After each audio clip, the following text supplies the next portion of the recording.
Estamos aí então no início dessa caminhada, desafio de estudarmos a Confissão de Fé de Westminster. Esse primeiro capítulo, como eu disse, por ele ser muito grande, a gente ia dividir. Então nós já estamos, acredito que no ponto 6, mas eu vou voltar por 5 aqui para a gente partir. Quando se fala da Sagrada Escritura, nós acabamos de cantar a respeito dessa importância da Palavra de Deus e que ela só nos atinge com fé, com verdade, se nós a buscarmos pelo Espírito Santo de Deus, com fé. Deus assim nos orienta. Então, é uma palavra que tem tudo o que a gente precisa para ter um caminho de paz, de luz, de alegria para a vida. Mas nós precisamos não apenas ler, mas ler de forma a buscar a orientação e a iluminação do Espírito Santo nas nossas vidas. Então eu vou continuar aqui lendo algumas partes e o método é ressaltar apenas alguns detalhes, porque demoraria demais a gente ficar parte por parte. Então, confissão de fé, ela para nós vai ser resumida e também aplicada, os pontos mais principais. O objetivo é da gente entender, né, porque nem sempre a gente entende quando a gente lê alguma coisa, e às vezes menos do que a gente imagina, como a gente percebe, a gente acha que as pessoas estão entendendo a mesma coisa, mas às vezes a pessoa lê o mesmo texto e tem visões totalmente diferentes. Ter diferentes visões não é o maior problema, o duro é quando é uma visão errada, né? Lê uma coisa e entende outra, totalmente outra. Então essa orientação que a gente tem aqui, estar junto, é para que a gente possa entender de uma forma mais, digamos assim, né, numa linguagem mais de hoje, e observar aqui a confissão de fé. Pelo testemunho da igreja, podemos ser movidos e incitados a um alto e reverente apreço da Escritura Sagrada. Nós já lemos essa parte, né? A partir do momento em que nós nos reunimos, nós temos essa oportunidade de conhecer mais a palavra. Pela eficácia da sua doutrina, pelo seu estilo e por esse escopo, né, que é o centro das Escrituras, que é a glória de Deus. E esse ponto ele termina dizendo que tudo isso é evidenciado na palavra pela orientação interna do Espírito Santo. A palavra testifica com os nossos corações. A revelação de Deus, né, que nós temos. Nós lemos um versículo aqui um pouco antes, deixa eu ver se eu encontro.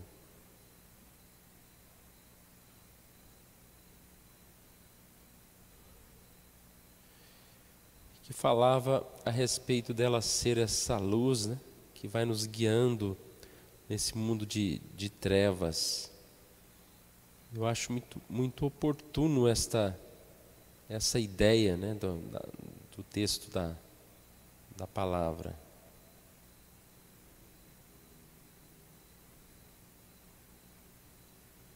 É esse aqui, ó.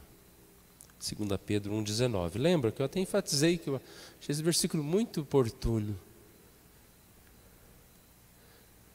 Temos assim tanto mais confirmada a palavra profética, e fazeis bem em atendê-la como uma candeia que brilha em lugar tenebroso até que o dia clareie e a estrela da alva nasça em nosso coração. A luz que nós temos na palavra, precisávamos ter assim um apreço muito maior por essa palavra. E é uma das coisas que a gente não consegue explicar. Por que nós não lemos mais a palavra? Por que nós não temos mais essa companhia da palavra? Aquela comparação do celular, né, ela sempre é bem-vinda. Que hoje nós temos um aparelho que nós olhamos várias vezes por dia nele. Desculpa é que lá temos as nossas conversas, né? Não se conversa mais por telefone, mais por WhatsApp, nosso banco, nós temos lá até mesmo a nossa Bíblia, né? Então o celular, ele é o nosso computador, onde tem tudo. Mas é a Bíblia que a gente fica consultando o dia inteiro? São vídeos a respeito da Bíblia? Não é, né? Não é. Então, que experiência maravilhosa nós podemos ter em ter essa Bíblia como algo que a gente consulta várias vezes por dia. Está interessado em conhecer mais. Mas vamos continuar aqui porque a partir desse estudo, exatamente a ideia é nos incentivar à leitura e a essa verdadeira aplicação da palavra em nossas vidas.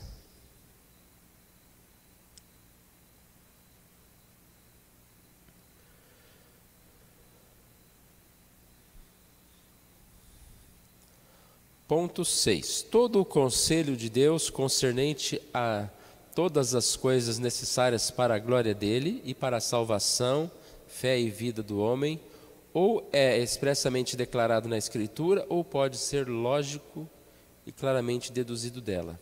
Esse ponto 6 nós lemos também, não lemos? Semana passada? Não? Então paramos no 5. Importante a gente estar revisando, né? Não tem problema.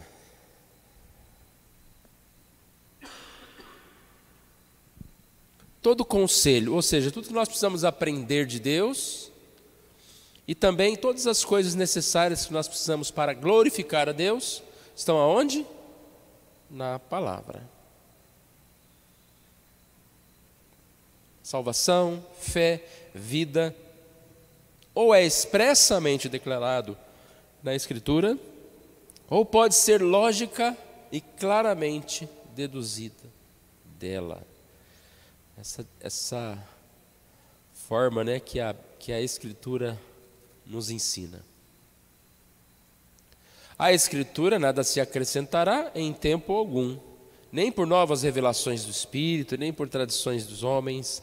Reconhecemos, entretanto, ser necessária a íntima iluminação do Espírito de Deus para a salvadora compreensão das coisas reveladas na palavra. Mais uma vez, fala a respeito da importância do Espírito Santo. E lembra que nós falamos domingo? O esquecido, né? O Espírito Santo às vezes é esquecido. E ele é o nosso companheiro de viagem, de vida.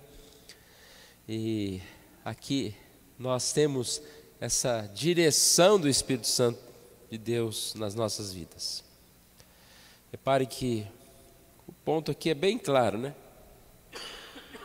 Não se pode acrescentar nem tirar nada da palavra.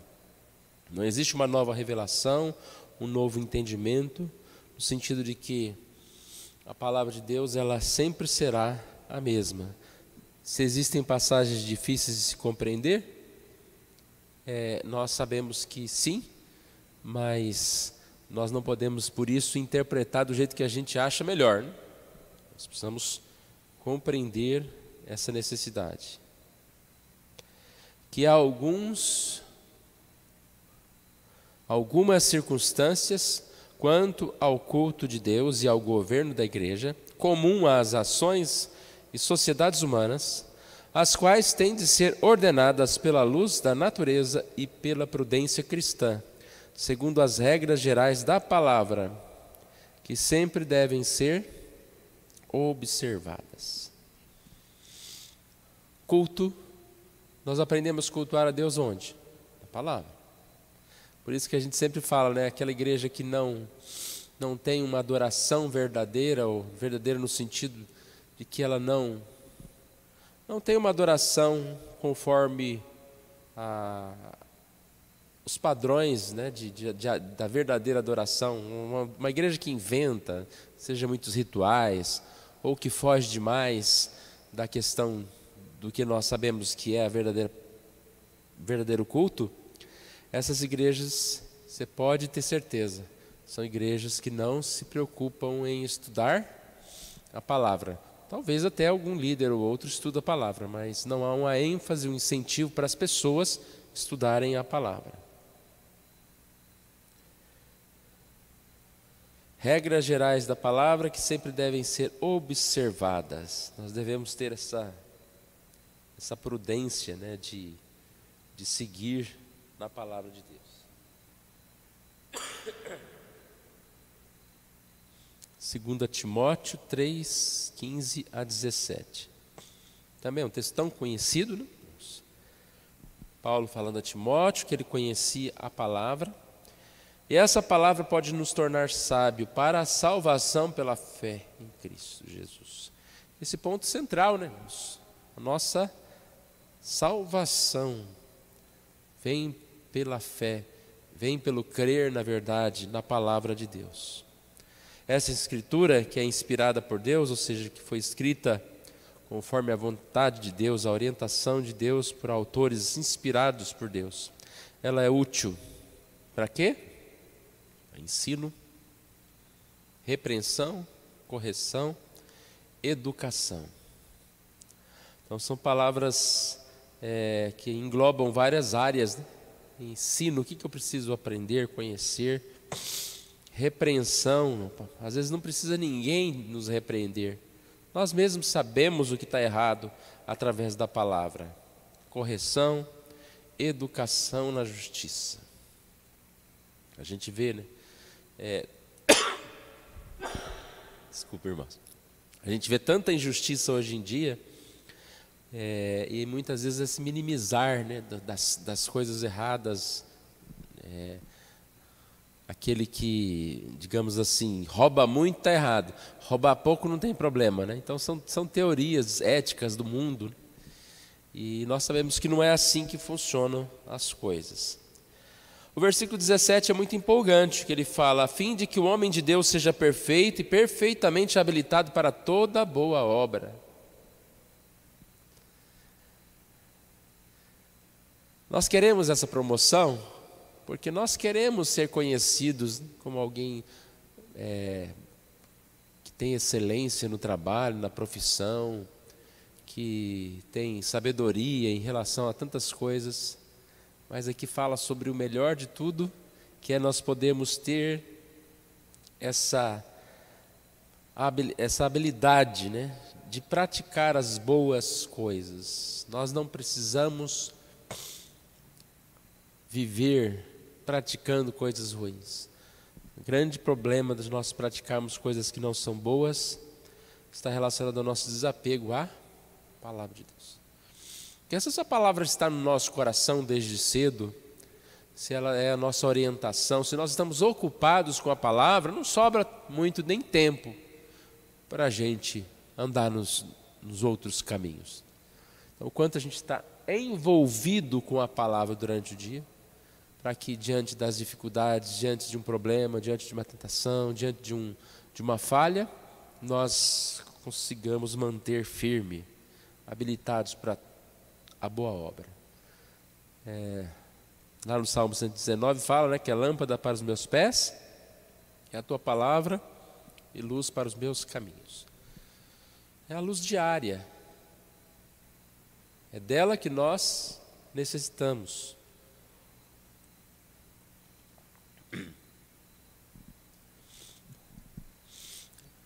Nós podemos, a partir dessa luz diária, tomar as atitudes corretas, fazer aquilo tudo que é necessário. Aquela ilustração do farol que às vezes eu gosto de lembrar, eu li ela de um jeito diferente, do farol do carro, né, que se você anda de carro de noite, o farol ele ilumina apenas 100 metros, mais ou menos, mas isso não impede de você continuar a viagem, porque quando você chegar mais perto lá, ele vai iluminar mais um pouquinho para longe. Assim é a nossa vida. Cada dia a gente tem essa luz do dia. E aí a gente pensa às vezes, eu não vou dar conta de ir à frente, mas eu posso ir esses 100 metros, esse espaço que eu estou aqui, sem me preocupar, né? Sem andar ansioso com outras coisas. Gálatas 1:8, mais ainda que nós, ou mesmo anjo vindo dos céus, vos pregue o evangelho que vá além do que nós temos pregado, seja anátema. Então nós temos um único evangelho, uma única palavra, não deve ser acrescentado nada dela. Ora, nós não temos recebido o Espírito do mundo, e sim o Espírito que vem de Deus, para que conheçamos o que Deus por nós foi dado gratuitamente. O que por Deus nos foi dado gratuitamente. Recebido o Espírito que vem de Deus.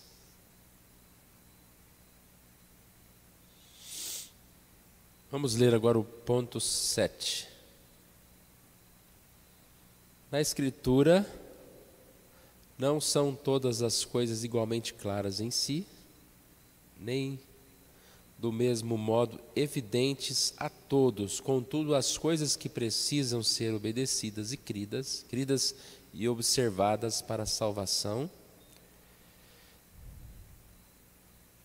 em um ou outro passo da Escritura, são tão claramente expostas e explicadas, que não só os doutos, mas ainda os indoutos, no devido uso dos meios ordinários, podem alcançar uma suficiente compreensão delas.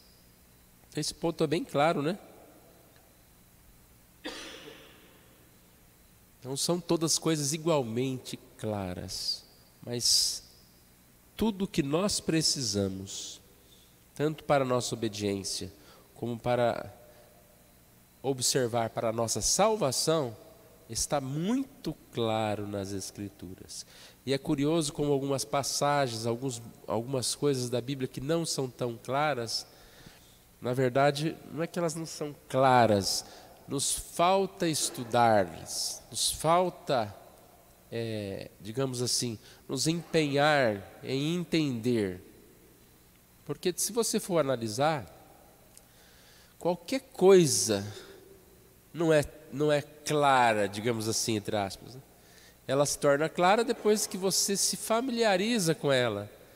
Então, com qualquer matéria, você está lá no seu serviço, para você aquilo lá já se tornou claro, é fácil. Mas outra pessoa não sabe por onde começar.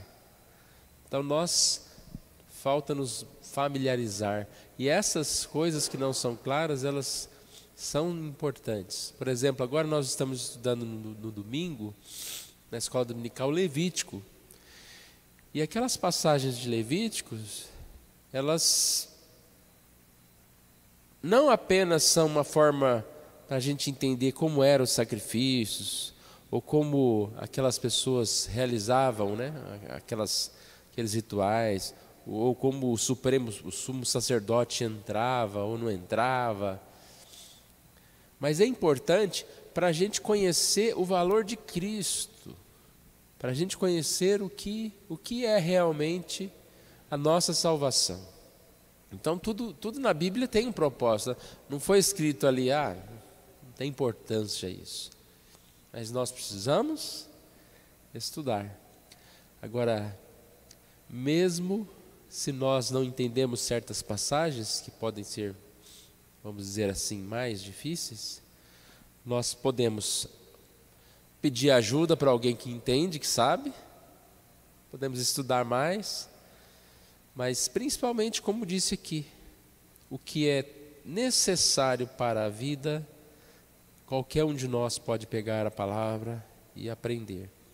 Tanto que a gente vê várias histórias de conversões, de pessoas que acharam um folheto na rua, que acharam uma palavra, que leram a Bíblia em casa sozinhos, e o Espírito Santo tocou na vida delas, naquela situação. Independente do grau de escolaridade, vamos dizer assim, né? 2 Pedro 3,16. Ao falar acerca destes assuntos, como de fato costuma fazer em todas as suas epístolas, nas quais há certas coisas difíceis de entender, que os ignorantes e instáveis deturpam, como também deturpam as demais escrituras, para a própria destruição deles. Então esse que é um grande problema, né? Essas passagens que, vamos dizer assim, não são tão fáceis e que elas precisam ser entendidas com o estudo, às vezes comparação de outras passagens, elas são, digamos assim, um material farto para a heresia, para aquelas pessoas que querem falar mal da palavra. Hoje em dia você vê as pessoas defendendo certas coisas aí por aí no mundo, usando a palavra e falando que a gente que não entende a palavra ainda. Não, vocês entendem errado. E aí a gente fica pensando, né? Tem certas igrejas que têm uma compreensão errada da palavra. Não vamos dizer que essas igrejas, digamos assim, não são cristãs, as pessoas não estão salvas lá, né? Não sabemos bem ao certo disso. Mas você fica pensando, né? Como que a pessoa chega a esse nível de entendimento? Não consegue entender que não é assim, né? A gente fala, não é assim. Uma das coisas que impressiona, pelo menos a mim, né? A gente passa que, quando eu morava em Goiás, essa igreja, congregação cristã, quase não tinha lá. É mais do Paraná e aqui nessa região, né? E a gente passa na porta da igreja e vê aquelas pessoas tudo com aquele véu na cabeça. E para a gente, é uma coisa assim, absurda, né? Aí um dia até a Nádia falou, então às vezes assim, o mundo olha para a gente e pensa que a gente é do mesmo jeito, né? Olha lá, eles são tão fechados, né? Ainda entende que tem que dar dízimo, né? Aí eles começam a falar, né? Entende que não pode ter isso, ter aquilo outro lá. É assim o mundo. E geralmente vem de passagens que são um pouco difíceis de se entender, né? Mas na maioria das vezes tem uma explicação, é que a gente às vezes não se esforça para elas, né? Ontem mesmo eu estava assistindo à noite uma live antiga do Jumper, eles fizeram, né, o Mauro Meister, eles fizeram várias lives, eu estou assistindo depois, assim. E era uma live de Levítico, porque como a gente está estudando na escola dominical, eu estava prestando atenção na live dele lá, né?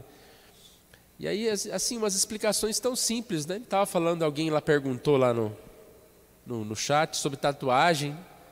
E aí ele falou, olha, a tatuagem, a questão dos brincos, das coisas que existiam naquela época, era algo religioso. O brinco era do escravo, a tatuagem era algo religioso. Então, se a pessoa, vamos dizer, ela quer fazer lá não estou defendendo tatuagem não, estou falando o que o Mauro falou. Se ela quer fazer lá um risco lá nela, aquilo ali não vai ser um pecado nesse sentido, né? Só que não pode, porque muita gente faz até hoje com um sentido espiritual, né? Então, fazer essa cruz aqui que está me protegendo, alguma coisa assim, nesse sentido espiritual, você está complicado. Então, a gente não recomenda, mas daí para falar que a pessoa desenhou uma florzinha lá no joelho lá, joelho acho que não dá não. Cada um está na sua forma de pensar, né?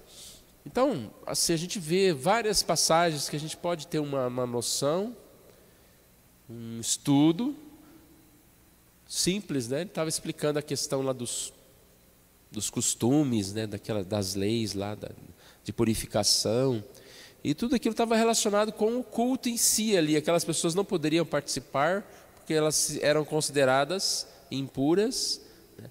Por quê? Porque aquele momento era um culto específico, né? Era algo que não era para exaltar a glória de Deus, o poder de Deus, para mostrar o que realmente acontece, né, irmãos? Nós não podemos chegar diante de Deus sem Jesus, nós não podemos chegar diante de Deus sem essa presença do Espírito Santo de Deus. Então nós temos acesso a Deus, mas é por tudo que Deus nos dá, por meio da palavra, por meio da conversão. E Assim é um processo que vai seguindo. Mas vamos lá.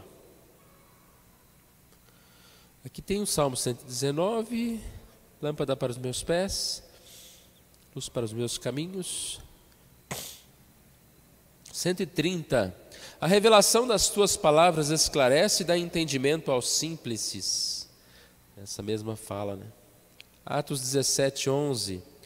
Ora, esses de Bereia eram mais nobres que os de Tessalônica, pois receberam a palavra com toda a avidez, examinando as Escrituras todos os dias, para ver se as coisas eram de fato assim.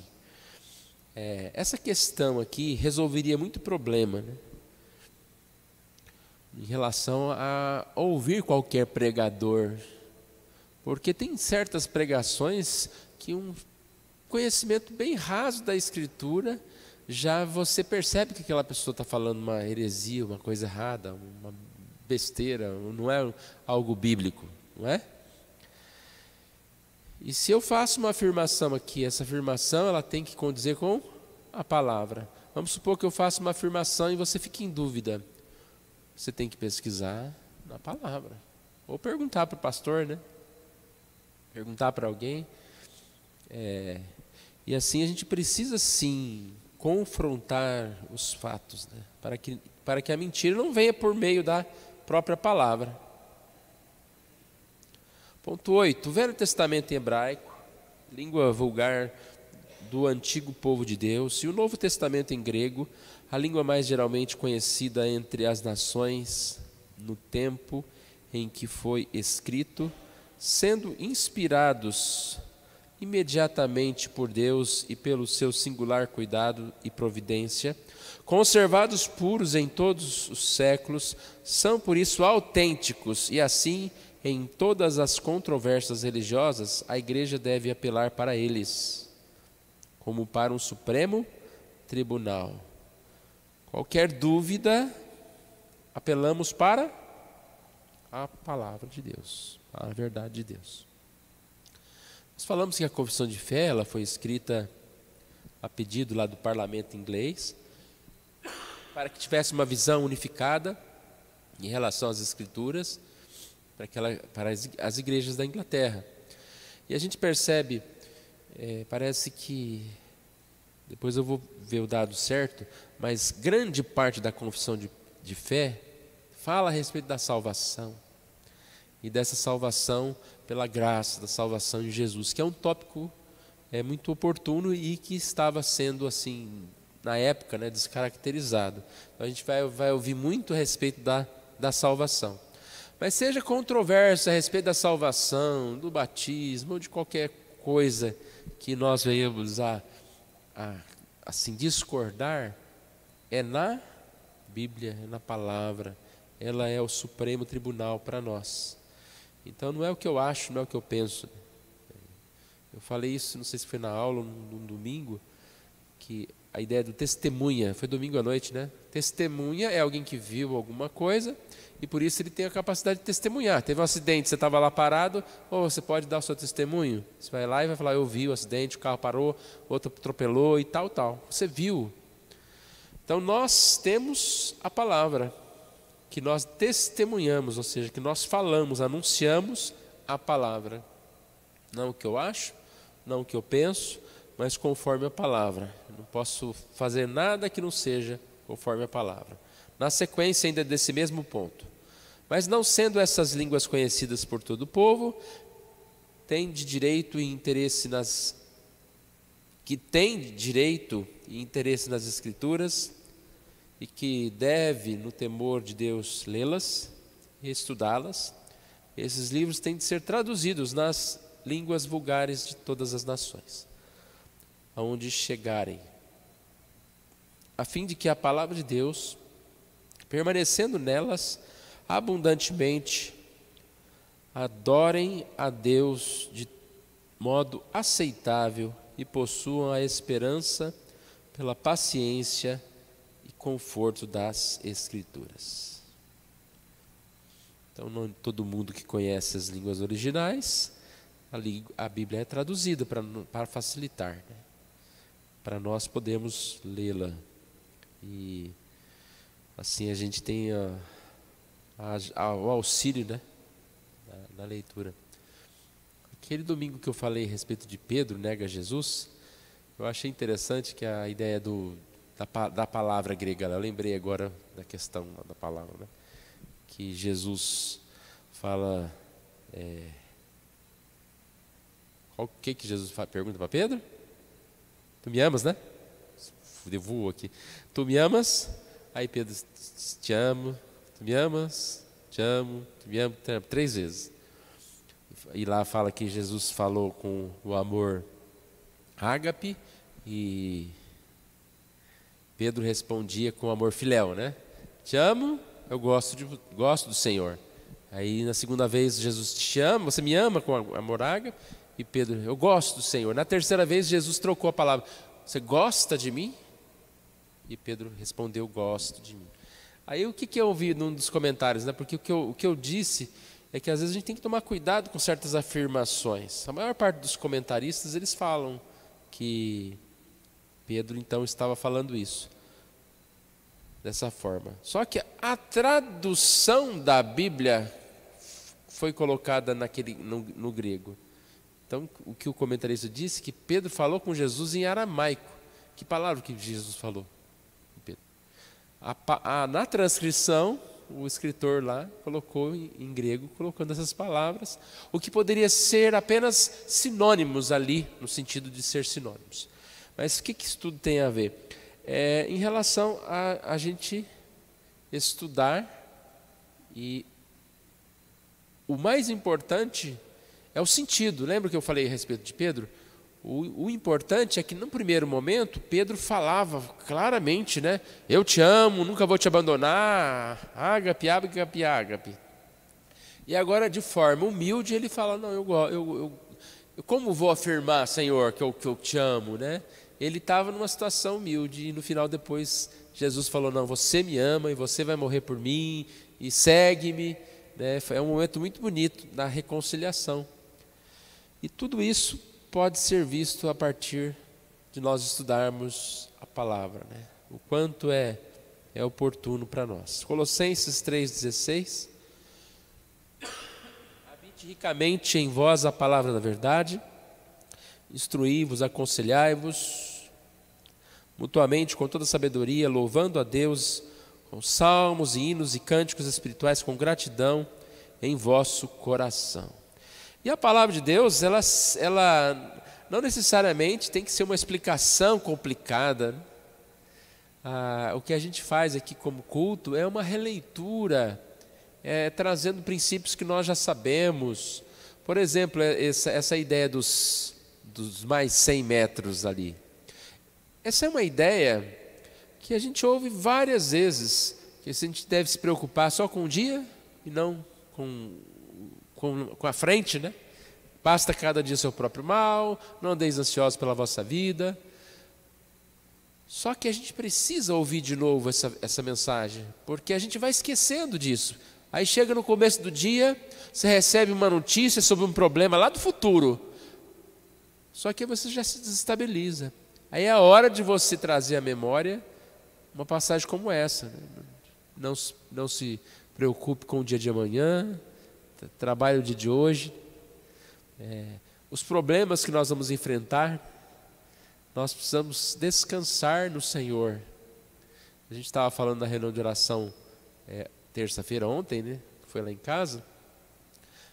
Os problemas do país, né? Nós vamos ter uma eleição em outubro.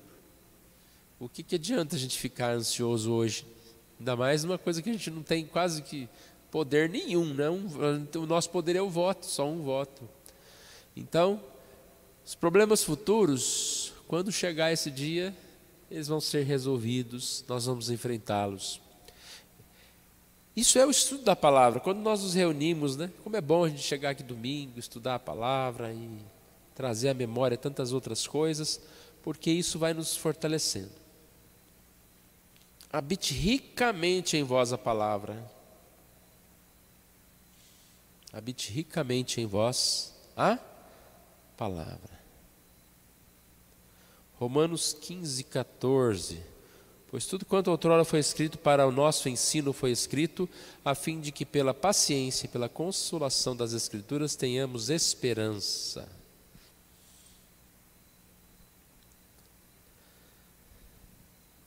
Essa palavra é tão importante, né? Esperança. A esperança, ela vem relacionado à notícia que nós temos.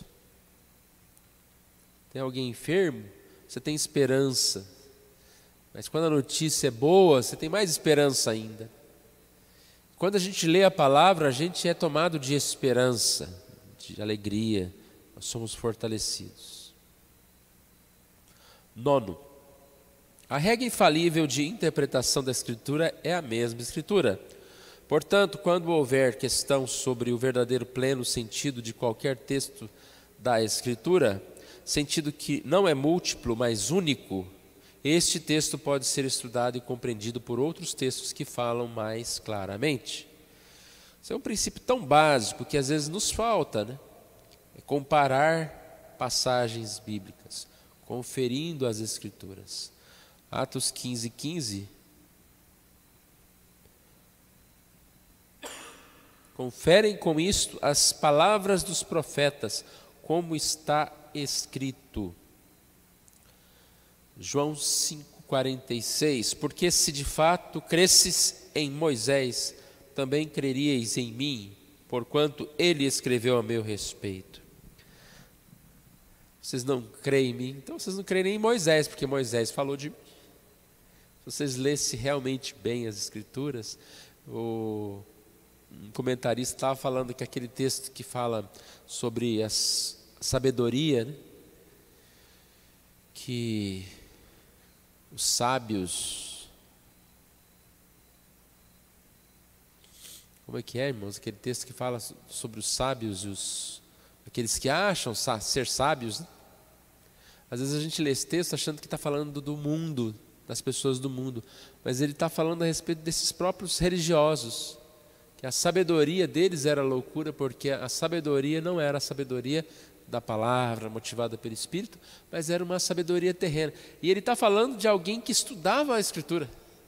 Então a pessoa pode estudar a Escritura, pode ter a palavra, mas ainda ter uma sabedoria terrena.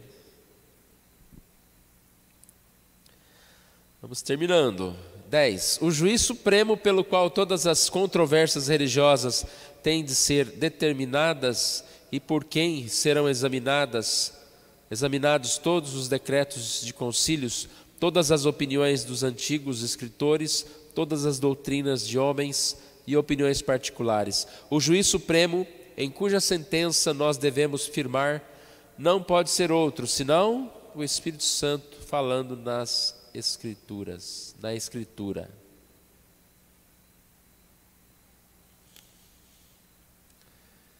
Interessante, irmãos, que a palavra, ela não é uma letra exata.